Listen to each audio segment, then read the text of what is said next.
Boa noite, a paz do Senhor. É mais uma vez com muita alegria e satisfação que estamos aqui mais uma quinta-feira em que o Senhor tem nos protegido, tem nos guardado e até aqui tem nos sustentado.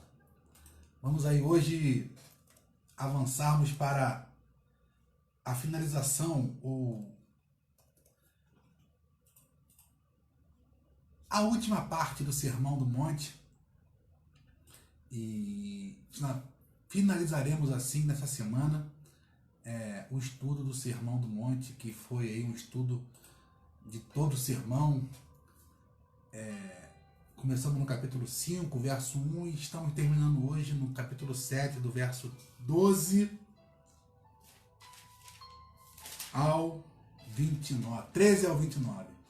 Foi um tempo de muita alegria, satisfação, poder compartilhar mais uma vez esse estudo e agora com a alegria de saber que ele está disponível na plataforma do YouTube e basta você ir lá que você consegue acessá-lo. Vamos orar para iniciar e logo após, já de imediato, vamos dar estudo aí, dar entrada no sermão, no final do Sermão do Monte. Senhor, te louvamos, te bendizemos, pois tu és bom, Pai. Muito obrigado porque até aqui o Senhor tem nos sustentado, tem acolhido a cada um de nós em seus braços. Continua cuidando de nós, Pai, porque sem o teu cuidado pereceremos. Abençoa todos os meus irmãos e irmãs que já se fazem presente aqui nessa live. E abençoa, Pai, também aqueles que forem assisti-la em qualquer tempo no futuro, Pai. Que ela possa alcançar muitas almas, que essa palavra possa mudar vidas e atitudes, Senhor. Fala conosco nessa noite. Assim nós oramos em nome de Jesus. Amém e amém. Como eu disse, vou aí finalizar hoje o estudo do Sermão do Monte. E eu queria relembrar contigo aquilo que nós vimos aí ao longo dessas semanas. No capítulo 5, resumindo ele, nós podemos ver que Jesus ensinou sobre as bem-aventuranças e quem são os bem-aventurados. E também ensinou sobre o sal da terra, a luz do mundo, ensinou que a lei se cumpre nele, ensinou sobre o adultério no coração, sobre os votos e juramentos, ensinou que jamais devemos ser vingativos, ensinou também que devemos amar quem nos odeia. Lembrando que o Sermão do Monte foi um dia que o Senhor reuniu os seus seguidores ao redor dele num grande monte e passou a ensinar os novos mandamentos para quem fosse viver a vida com ele, a vida de transformação, que o homem deixaria de ser perdido, ímpio, e se tornaria um filho de Deus. O capítulo 5 diz como esses homens devem fazer. Já o capítulo 6, ele dá uma palestra, ele ensina para quem vive o que o capítulo 5 de Mateus disse. Ou seja, quem vive o capítulo 5 de Mateus vive no reino de Deus. Quem ali toma os ensinamentos do capítulo 5, automaticamente se torna um filho de Deus, e o Senhor ali ensina como os filhos de Deus vivem. Ele começa falando como é viver no reino de Deus. Ele ensina logo em seguida a oração modelo, que a partir dali, aqueles que se tornassem filhos de Deus tinham que fazer. Ele ensina, logo em seguida, ele ensina como é o reino, ensina a orar, ensina também a jejuar e a adorar a Deus. Logo em seguida, para quem está aprendendo isso, quem está ali absorvendo as informações, Jesus ensina que é muito mais importante investir recursos eternos no céu do que investir recursos na terra, onde a traça e a ferrugem consomem. Ele também ensina como ter um corpo iluminado pelo Senhor. E ele finaliza o capítulo 6 dizendo que esses que são filhos de Deus, que vivem as bem-aventuranças, que vivem no reino, devem servir somente a um Deus.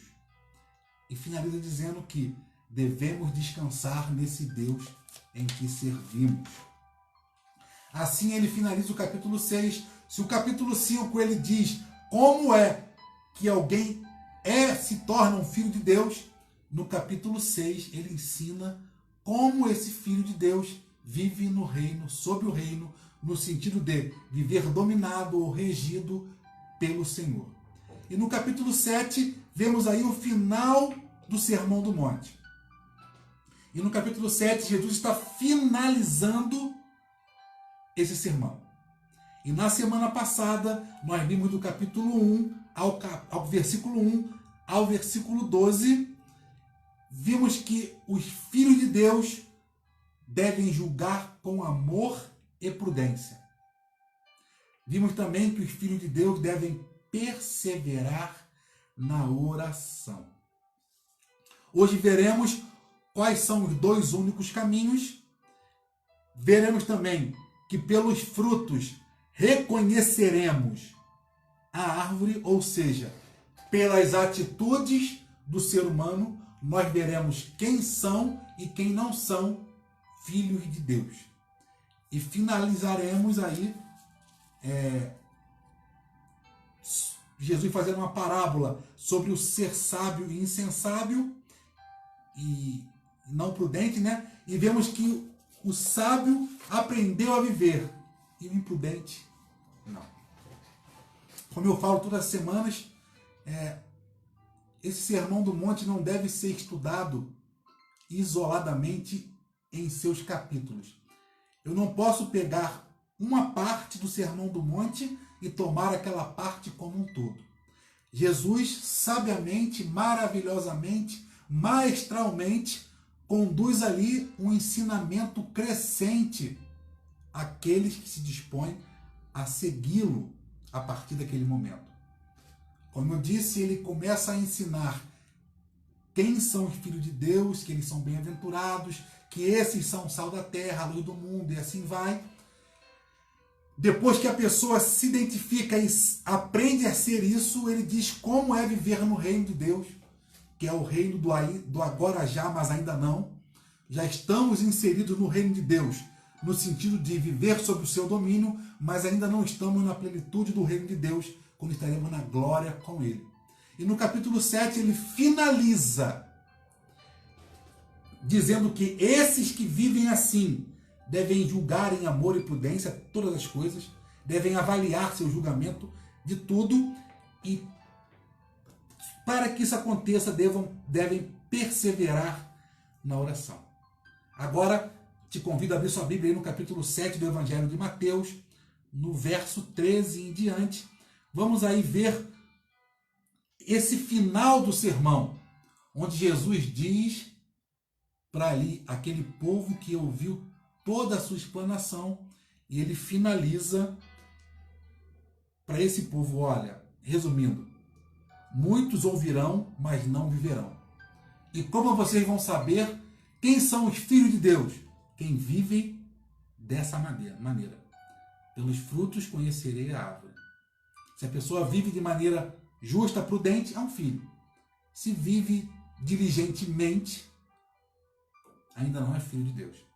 Então te convido aí a ler comigo o verso 13 do capítulo 7 de Mateus. Entrai pela porta estreita, pois é larga a porta e ampla o caminho que levam à perdição, e muitos são os que entram por esse caminho. Porque estreita é a porta e difícil o caminho que conduz à vida. Apenas uns poucos encontram esse caminho. Repara, para quem o Senhor Jesus está dizendo isso? Para os filhos de Deus que vivem sob o domínio do reino de Deus. Quando nós vivemos o que está escrito no capítulo 5 e no capítulo 6 de Mateus, é naturalmente fácil você andar no caminho estreito, porque você já vive o que Jesus ensinou. Ele, no seu início da explanação do sermão, ele aponta o caminho. E quem vive o Sermão do Monte, naturalmente, anda por caminho estreito e passa pela porta estreita. Porque, lembra no capítulo 5? Se alguém te obrigar a carregar um peso por 1 milha, carregue por duas. Se alguém te esbofetear numa face, ofereça também a outra face. Se a pessoa vive isso, ela anda no caminho estreito. Literalmente não podemos nos decepcionar com homens que não produzem bons frutos. Eles não podem ser um fator para nos fazer parar. Árvores que não produzem bons frutos vão viver lado a lado com árvores que produzem bons frutos.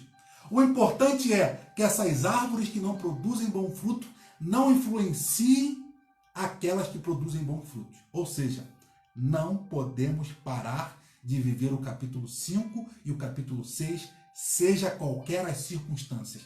É isso que Jesus está dizendo no final do Sermão do Monte para aqueles que são considerados filhos de Deus. Olha, entrai por essa porta estreita, pois é larga a porta que conduz à perdição.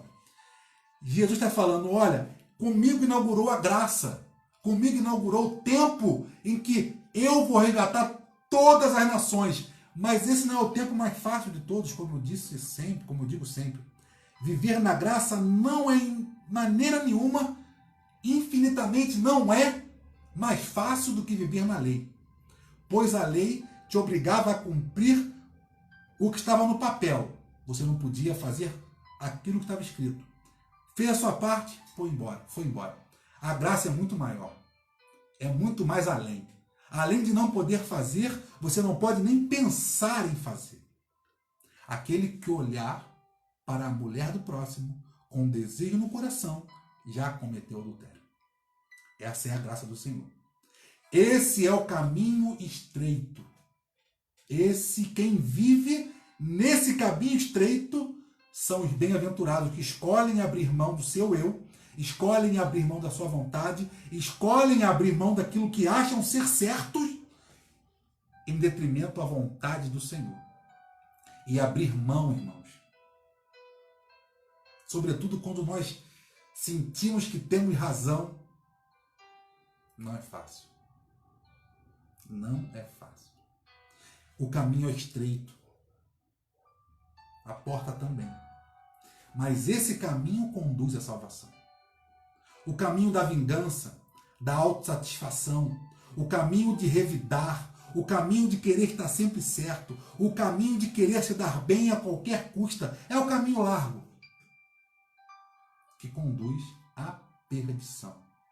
Infelizmente temos visto aí inúmeras pessoas a enveredarem pelo caminho largo.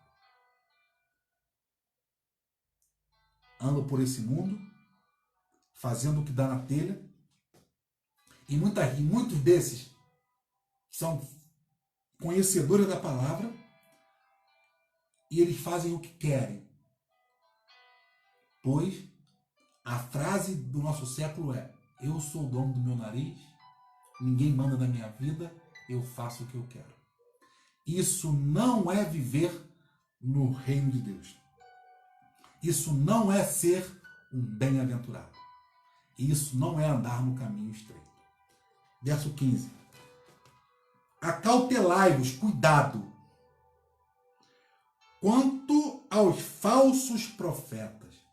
Jesus está alertando. Eles vão vir e vão tentar tirar você do caminho que conduz à salvação.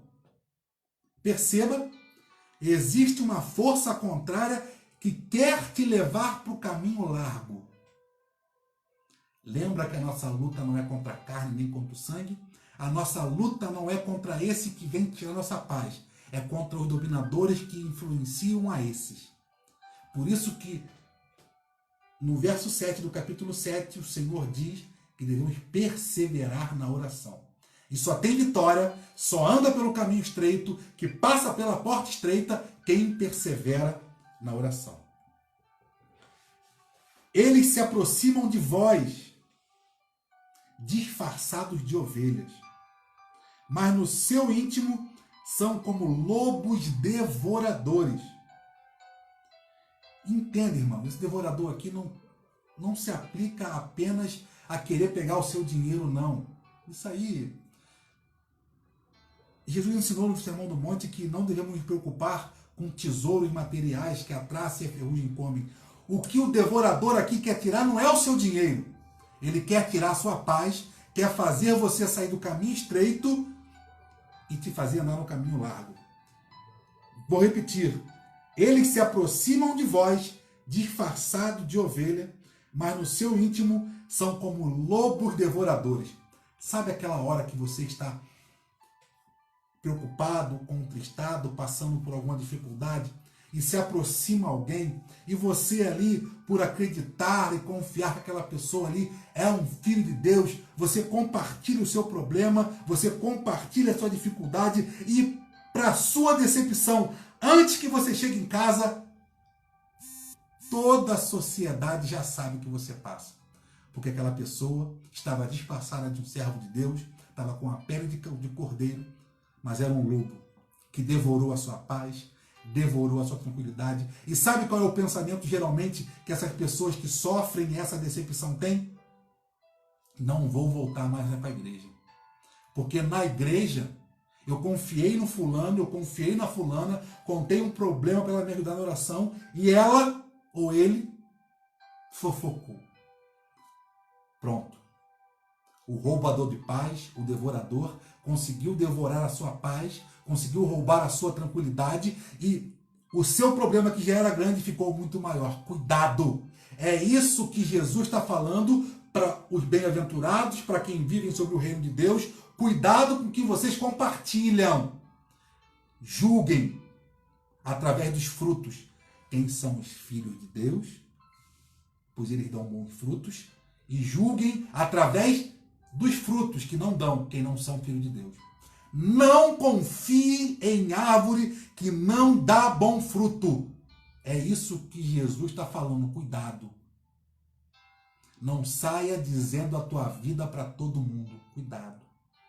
Você que anda no caminho estreito, é um bem-aventurado, faz de tudo ali, vive o Sermão do Monte. Cuidado com as pessoas que se aproximam de você, que elas podem ser lobos em pele de ovelha.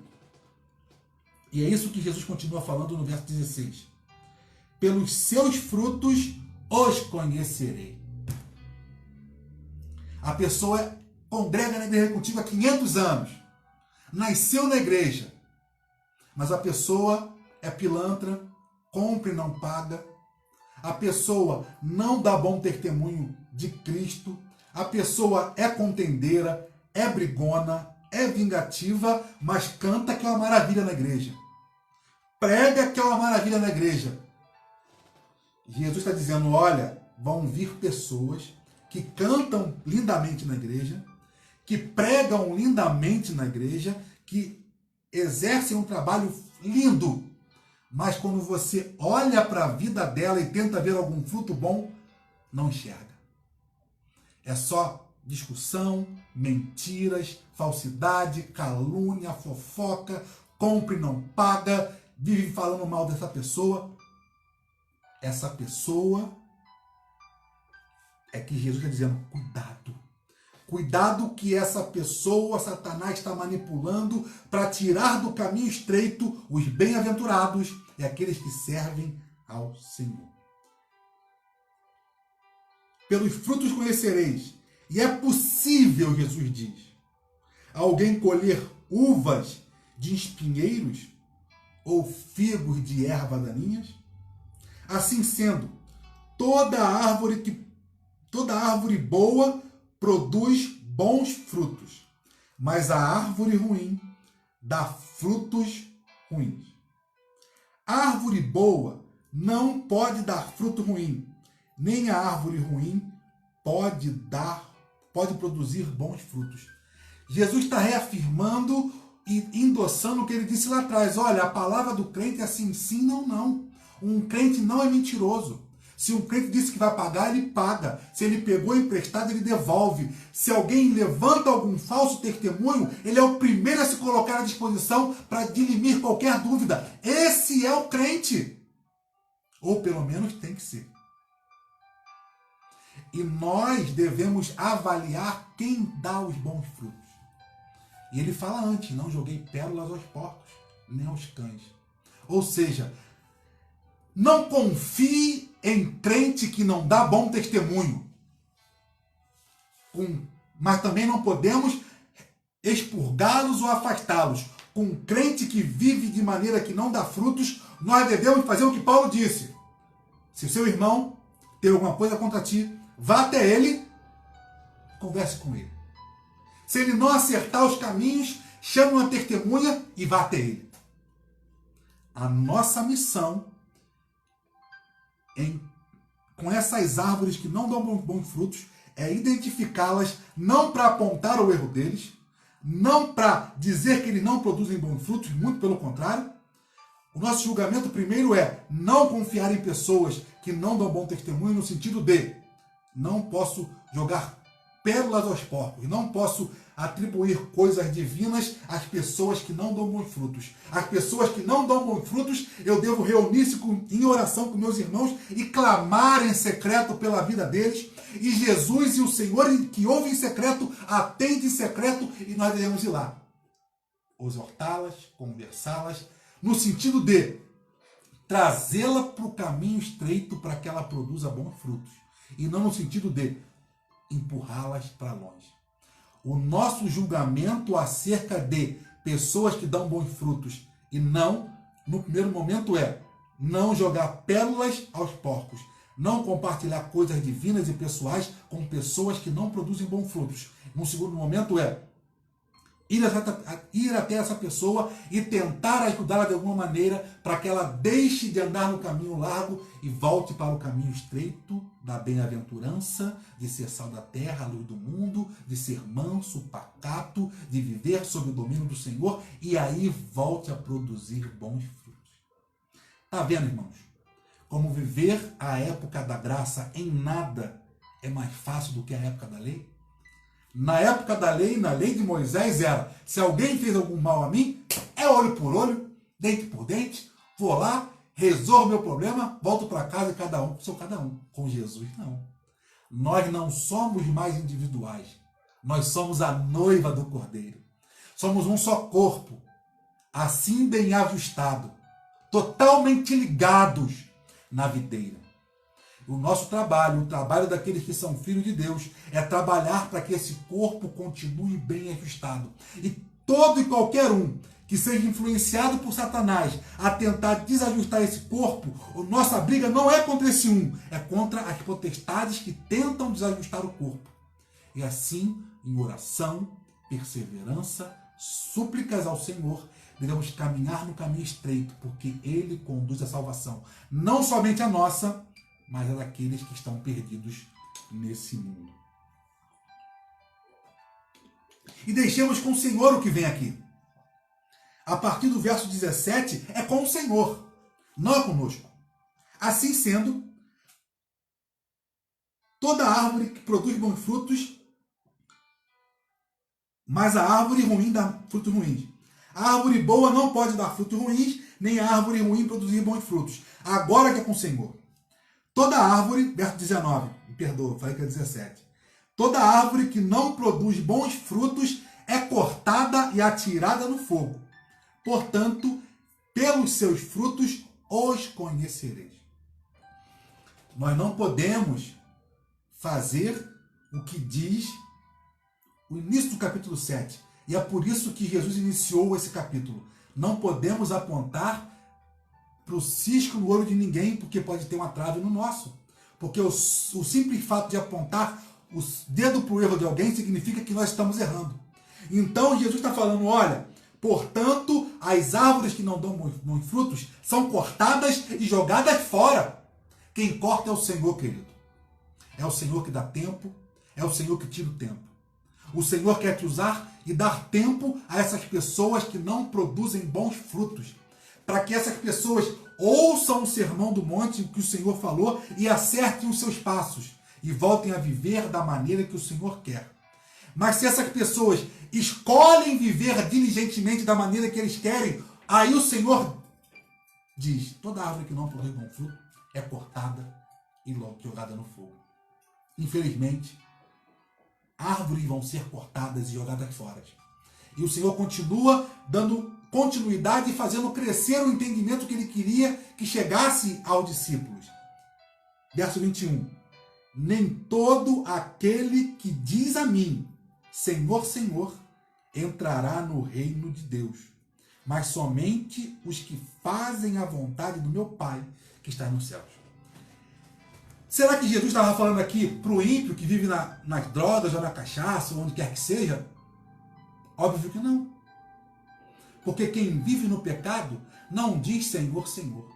Ele está falando aqui para aqueles falsos profetas que ele diz no verso 15, que vestem pele de ovelha, mas são lobos. Esses que vestem pele de ovelhas não produzem bons frutos, mas querem fazer com que todos nós pensemos que eles são bons produtores de fruto, pelo menos na igreja, para que nós confiemos nele. E o Senhor diz que nem todos que dizem Senhor, Senhor.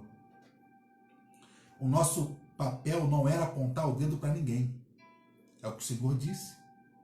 E sim, acautelai-vos, ou nos cuidar, ou vigiar, para não jogar pérolas para esses, e não pedir conselhos para esses. Porque esses, se não se converterem, dos seus maus caminhos, o Senhor irá cortá-los e jogá-los no fogo. E naquele grande dia, vai acontecer, está escrito no verso 22, muitos dirão a mim naquele dia, Senhor, Senhor, não profetizamos em teu nome? Em teu nome não expulsamos demônios? E em teu nome não realizamos milagres? Então declararei. Olha que notável. O Senhor Jesus estava no Sermão do Monte dizendo para que eles tomem cuidado com os falsos profetas, porque eles não dão bons frutos, e que o Senhor cortará a árvore que não produz bons frutos, jogará no fogo. E no verso 23 ele diz, verso 22 ele diz, verso 23 ele diz, afastai-vos da minha presença. O mesmo Jesus que estava ali declarando quem são os falsos profetas, como identificá-los naquele grande dia do julgamento final. O próprio que estava ensinando vai estar julgando. O próprio juiz veio a esse mundo e ensinou o caminho para quem vive nesse mundo chegasse aos céus e naquele grande dia não fosse mandado para o inferno por ele. É um amor tão grande, queridos, que ele veio à terra como homem para ensinar o caminho de volta para casa. Fala, olha, esse é o caminho. Porém, esse caminho é estreito, é penoso, você deve dar a outra face, deve amar quem te odeia, deve orar por aqueles que te fazem mal, deve fazer tantas outras coisas que ensinou até aqui. E ele está falando, se vocês viverem isso, naquele grande dia, eu vou julgá-los e vocês entrarão no gozo eterno. Porém, quem for um falso profeta, ele diz, apartai-vos da minha presença. O próprio Deus ensinando a seus filhos, te ensinando como é o caminho que leva à salvação. É difícil, mas leva a um lugar sublime. Vamos fazer um comparativo? Você que estuda, você que se prepara para um concurso, para a vida, se você levar a sua vida sem qualquer estudo, você vai chegar, possivelmente, à idade adulta. Porém, vai chegar de uma maneira que não chegaria se tivesse dedicado ao estudo. Se você se dedicar ao estudo, a perseverar ali, e quem estuda sabe, passar a noite estudando em claro é horrível. Estudar, ter que fazer trabalho, fazer prova, preparar trabalho do final de curso é horrível. Porém, no final, é uma recompensa. E no final de algum tempo, você tem um diploma, uma profissão, um conhecimento, e você consegue uma vida melhor. Mal comparando, muito mal comparando, esse caminho estreito da dificuldade que é para você estudar e se formar, se assemelha ao caminho que leva à salvação.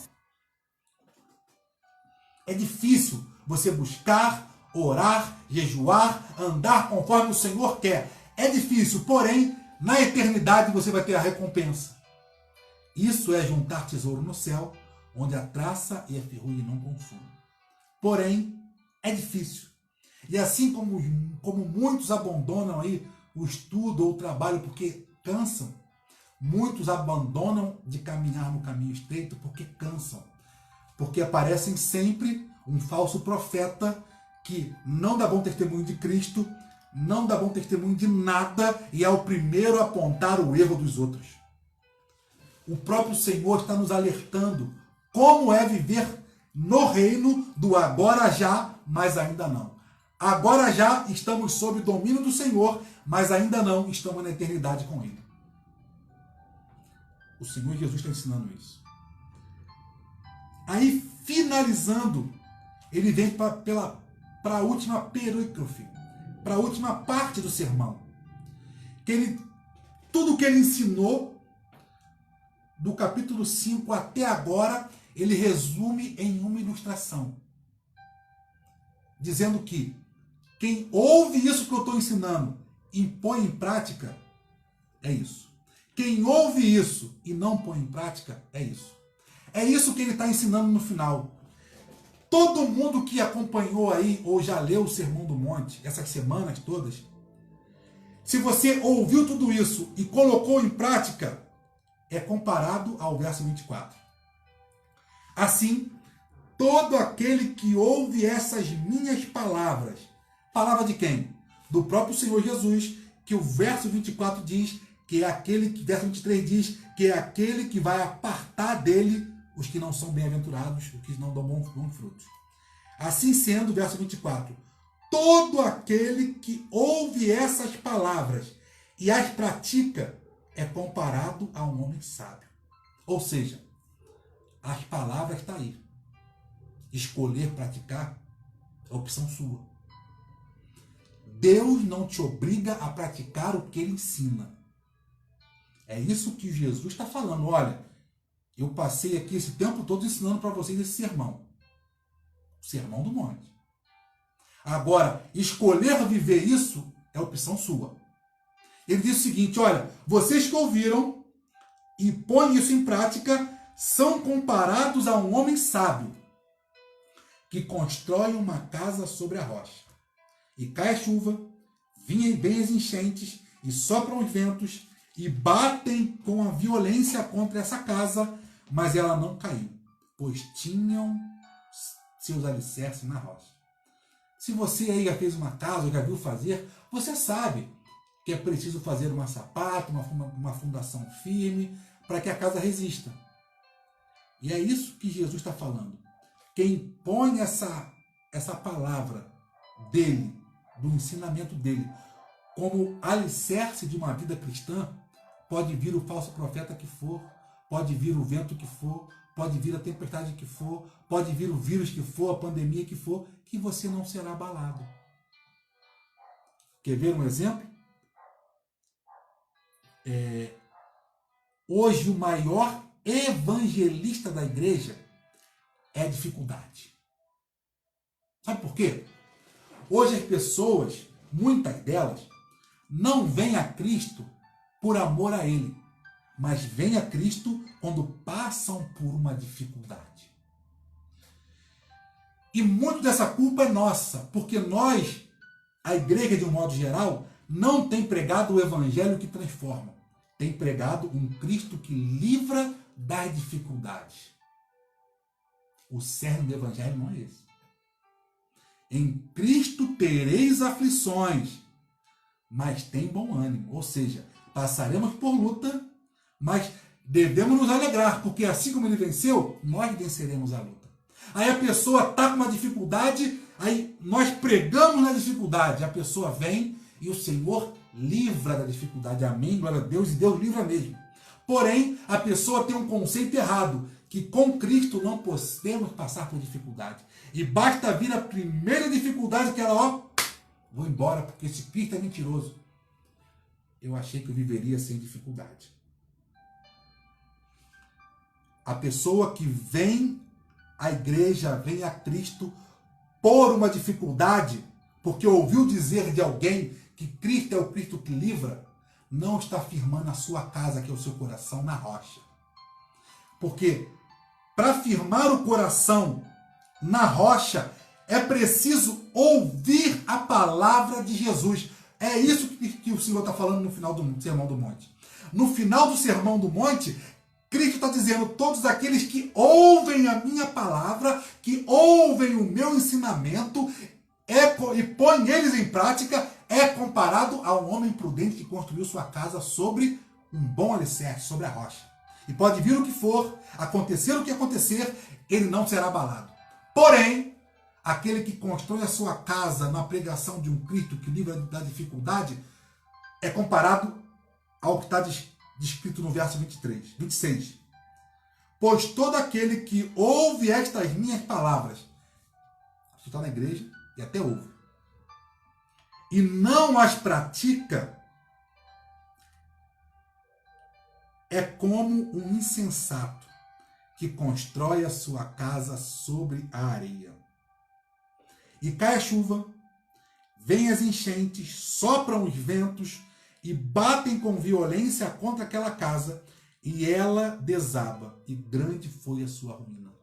Não é necessário que você seja um ótimo entendedor de obra para saber que uma casa que é feita na rocha é muito mais forte de uma casa que é feita na areia. É óbvio. E colocar a palavra do Senhor em prática na sua vida faz toda a diferença acerca da sua fundamentação da fé. Se você tem um alicerce na palavra, pode vir o que vier. Se o seu alicerce é a palavra do Senhor, pode se levantar o que for, quem for, quando for. Você entende que eu devo dar a outra face? Você entende que eu devo caminhar mais uma milha? Você entende que eu devo amar aqueles que me odeiam? Você entende tudo que o Senhor ensinou. Porém, quando eu ouço isso, não coloco em prática,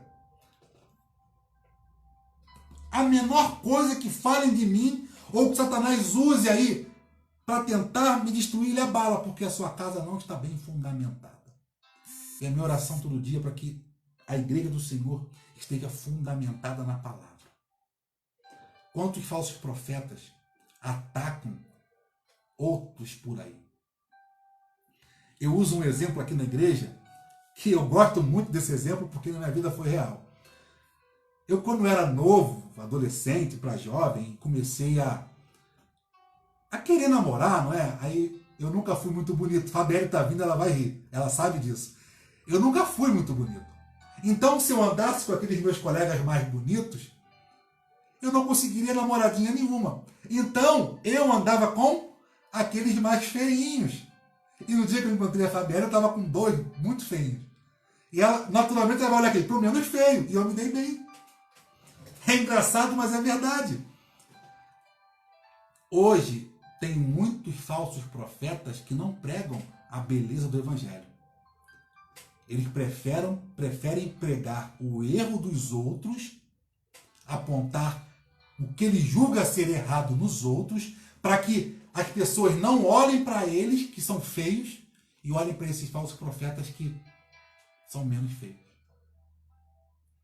E humanamente falando, eles vão até se dando bem. Vão vivendo aí, construindo um castelo de cartas para eles. Mas naquele grande dia, aqueles que ouvem essa palavra e não as praticam são comparados a um homem insensato que firmou sua casa na areia. Eu quero te perguntar nessa noite, aonde você tem firmado a sua casa? A sua vida é pregar a beleza do Evangelho ou é apontar o erro dos outros para que as pessoas julguem o outro ser pior do que você, para que você sobressaia em meio ao erro dos outros? Era o que eu fazia. Eu sobressaía apoiado na feiura dos meus amigos. E muitos têm sobressaído apoiado no erro dos outros. Mas nós esquecemos que nós não devemos sobressair sobre nada. Quem deve sobressair é Cristo, quem deve prevalecer é Cristo, as palavras que devem ser pregadas são as palavras de Cristo, os ensinamentos que devem ser ensinados são os ensinamentos de Cristo e nunca o que eu acho. E quando nós ensinamos o ensinamento de Cristo e passamos a viver esses ensinamentos, somos comparados a um homem prudente. Eu falo isso no púlpito da igreja aqui e aonde eu já passei. Deus não me nomeou para essa igreja aqui em Lídice para agradar ninguém. Deus não me trouxe para essa igreja para deixar ninguém feliz, para satisfazer a vontade de ninguém. Deus me trouxe para cá para fazer que a vontade dele seja feita. Ou seja, nada do que eu faço é para agradar ninguém. Eu não quero agradar ninguém nessa igreja. Eu quero agradar ao Senhor. Eu quero fazer a vontade do meu Senhor. E se todos nós, juntos, quisermos fazer essa vontade, o inferno vai ser abalado. Porque a vontade do Senhor é que nós andemos por esse mundo pregando o Evangelho. Para que esse Evangelho retire pessoas que estão presas nas trevas e as transportem para o reino da maravilhosa luz. Essa é a vontade que eu quero agradar, a vontade do Senhor. E se você quiser fazer a vontade do Senhor, andaremos juntos por aí pregando essa vontade, que é a vontade do Senhor. E eu sempre peço perdão, e eu peço perdão a você se eu te ofendo dizendo que eu não vim aqui para agradar ninguém, mas não vim mesmo, e eu vim aqui para agradar o Senhor. E se você se ofende com isso, é preciso você rever seus conceitos. O servo não tem vontade. Não tendo vontade, o servo não quer ser agradado em nada. A vontade do servo, o prazer do servo e o dever do servo é agradar o seu Senhor. Qual tem sido o seu Senhor? A tua vontade? Se esse tem sido o seu Senhor, você tem construído a sua casa na areia. Mas se a tua vontade é agradar o seu Senhor, você é comparado a um homem prudente que constrói a sua casa sobre a rocha. E quem constrói a sua casa sobre a rocha e caminha no caminho estreito, naquele grande dia, vai ouvir assim: seja bem-vindo, bendito ou bendita do meu Pai, e entrai para o gozo eterno, que foi preparado desde a fundação do mundo para o seu deleite. Outra coisa que eu falo muito, e é bem verdade, para mim pelo menos, é impossível para mim, e eu creio que para muitos dos irmãos, poder gravar toda a palavra do Senhor.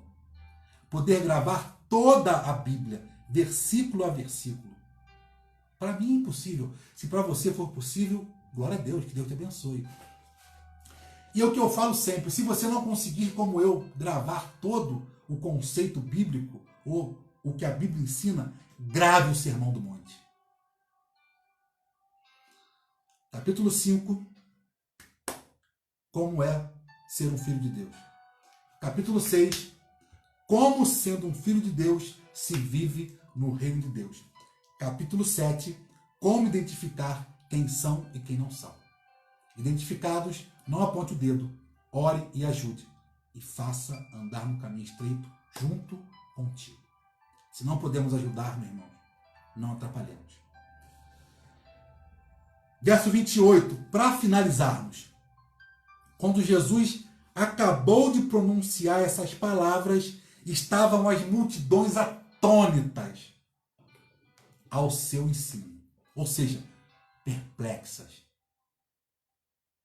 Assustada com tanta coisa e tanta novidade, como era viver esse reino. Verso 29. Porque ele as ensinava como quem tem autoridade, e não como os mestres da lei. Sabe qual era a diferença de Jesus para os mestres da lei? Os mestres da lei ensinavam e cobravam a lei de uma maneira muito dura, mas não viviam e não davam exemplo de servos do Senhor. O próprio Senhor Jesus ensinava, e muito mais do que ensinar com palavras. Eu glorifico a Ele porque Ele é o Deus que veio como carne, que se encarnou e ensinou na prática pois tudo o que ele ensinou no Sermão do Monte, ele viveu. Ele disse: tem de bom ânimo, porque se eu venci, se eu vivi tudo isso e venci no final, vocês também podem. Existem aí inúmeras proclamações de divindades, mas eu glorifico ao Senhor, que é a única história humanamente divina falando, que se contam em meio a todo mundo, na única história verdadeira, é aquela que Deus encarna como homem e ensina com palavras. O Sermão do Monte foi o início do ministério de Jesus. Ele ensinou logo no começo do sermão do seu ministério, ele ensinou o Sermão do Monte. E depois que ele ensinou, ele viveu tudo o que ele ensinou. Se você reparar, todo o evangelho daqui para frente é testemunho do que ele ensinou no capítulo 5, 6 e 7 do Sermão do Monte. Que você possa viver a palavra do Senhor. Que você possa ler. Leia, releia, visite, revisite. Se você não tem o hábito de ler a Bíblia, leia pelo menos o Sermão do Monte, capítulo 5, 6 e 7, e tenta colocar isso em prática na sua vida. Porque foi isso que Jesus fez. Ele ensinou com palavras e viveu. E lá no final ele disse: olha, se eu venci, eu vivi, e eu venci, vocês também podem. Porque eu não vou deixar vocês sozinhos. Eu vou enviar o Consolador. Ele veio, ensinou com palavras, ensinou na prática, com bom testemunho, fazendo na prática o que ele ensinou, e falou: vocês vão conseguir. E não só foi embora. Ele foi embora e deixou um que nos ensina, que nos impulsiona, que nos ajuda a vencer. E muito mais do que isso, ele fez com que o seu coração fosse o lugar onde esse Espírito habita. E se ele habita aí, meu irmão, você é um bem-aventurado. Se ele habita aí, você vence o mundo, porque você é um filho de Deus. Finalizando hoje o estudo do Sermão do Monte, logo após estarei postando ele no YouTube, nosso canal IMW Leeds. Vá lá, compartilhe. Nesse tempo de pandemia, todo sermão nosso temos feito e colocado lá, porque tem pessoas, sobretudo os mais idosos, que não têm acesso, não têm Facebook, mas depois eu compartilho o link do YouTube no celular deles, no grupo do WhatsApp, e eles aprenderam. Se eles clicarem no linkzinho azul, abre a pregação do dia e eles veem, mesmo que não é online ao mesmo tempo, mas os idosos estão trancados em casa, não têm acesso à rua, mas eles conseguem ser abençoados pela palavra do Senhor. Vá lá, compartilhe, se inscreva no canal, ajude a que a palavra do Senhor seja pregada, sobretudo quem está trancado em casa. Aqui em Rio Claro não foi liberado ainda o culto presencial, mas a palavra do Senhor tem sido pregada. Uma coisa que eu gosto de pensar e meditar é que a igreja do Senhor não está fechada. Muito pelo contrário. Ela nunca esteve tão atuante como agora. A igreja do Senhor não é o templo físico. Somos nós. E nós estamos atuando na seara do Senhor. Vou orar com você.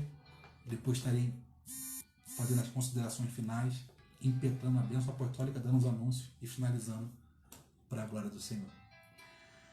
Senhor, te louvamos, te bendizemos porque tu és bom, Pai. Muito obrigado porque o Senhor é maravilhoso. Maravilhoso a um ponto de ensinar-nos através de palavras, de profecias e muito mais do que isso, Pai. O Senhor é maravilhoso ao ponto de vir aqui em carne e osso mostrar como se faz. Pai, que o teu exemplo nos impulsione a ser como tu, Pai. Que o teu exemplo nos impulsione a ser mais semelhante à tua vontade, que que nos impulsione a nos esvaziarmos de nós mesmos, para que o Senhor nos encha, Pai. Toque em vida nessa noite, Senhor, de pessoas que me ouvem nesse momento e que ouvirão no futuro, Pai. Que eles possam entender que estreito é o caminho que conduz à salvação e que nós possamos, a teu exemplo, permanecer nesse caminho. E mesmo tendo tudo, todo direito, poder e força para isso, o Senhor se manteve firme no caminho da vontade do Senhor. E por isso nós nos alegramos. Que o teu Espírito que habita em nós nos dê força, para que nós também possamos nos manter firmes nesse caminho, para que naquele grande dia sejamos recebidos de braço aberto. Eu creio, Pai, que com um sorriso no rosto, e ouvindo aquela frase, sejam bem-vindos, benditos do meu Pai. Abençoa cada um de nós, Senhor.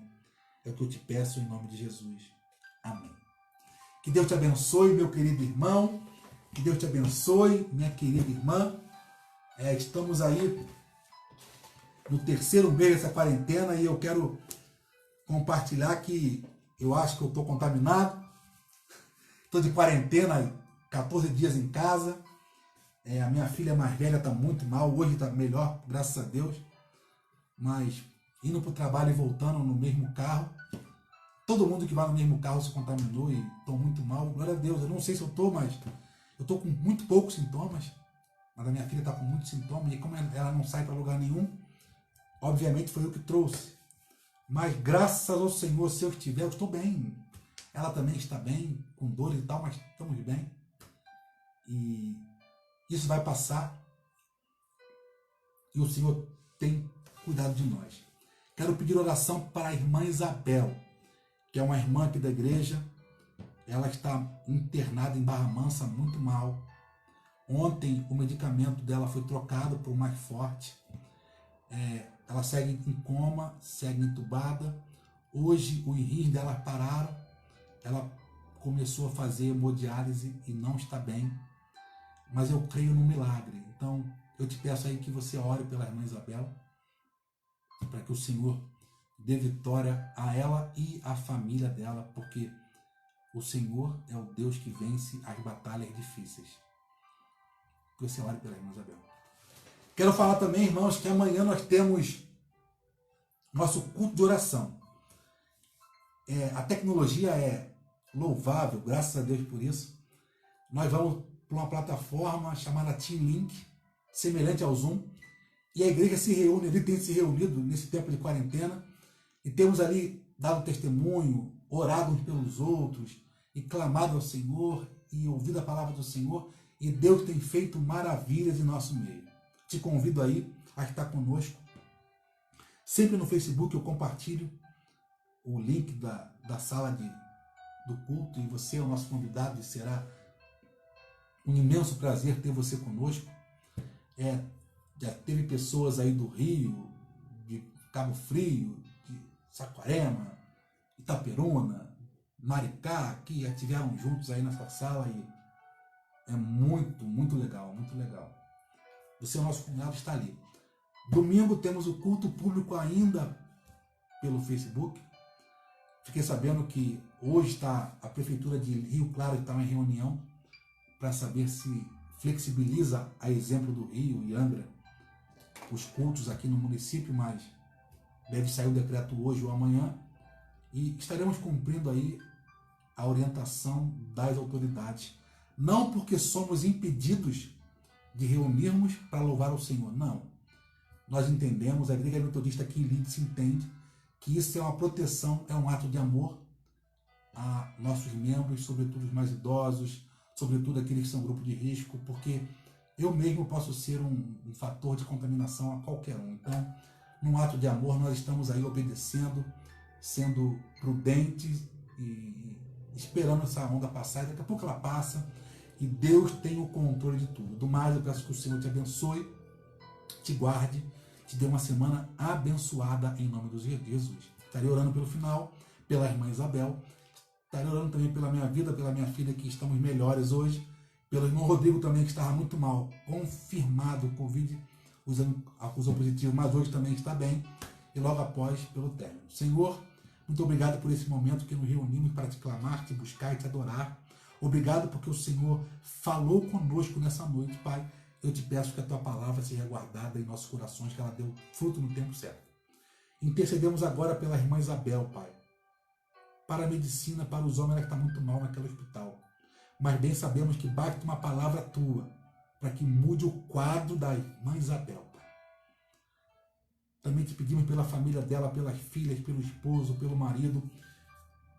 Fortaleça-os, Senhor. Tome ele em suas mãos. Obrigado pela minha vida, pela vida da minha filha, que hoje acordamos com os sintomas mais brandos em nós, Senhor. Obrigado porque o Senhor tem nos ajudado. Também pela vida do Rodrigo, Senhor, que hoje também acordou melhor, Senhor, com menos sintomas.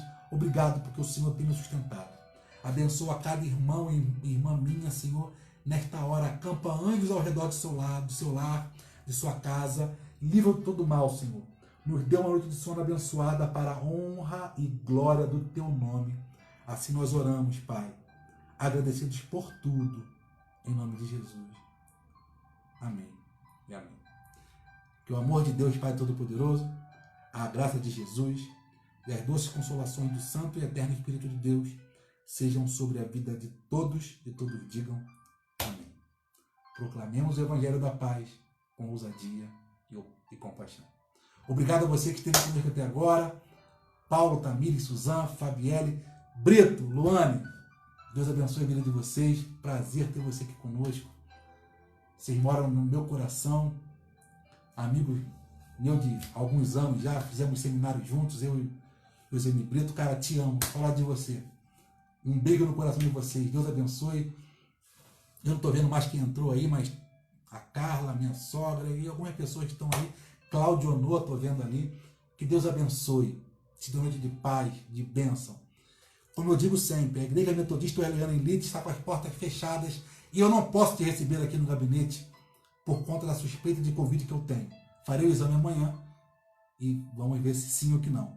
Mas estou disponível por telefonema, por mensagem do WhatsApp. Você pode me chamar na videoconferência. Algumas pessoas têm conversado comigo assim. Estou disponível para te atender no que você precisar. Entre em contato conosco, que Deus te abençoe. Em nome de Jesus, amém. Um beijo no seu coração. Tchau, tchau.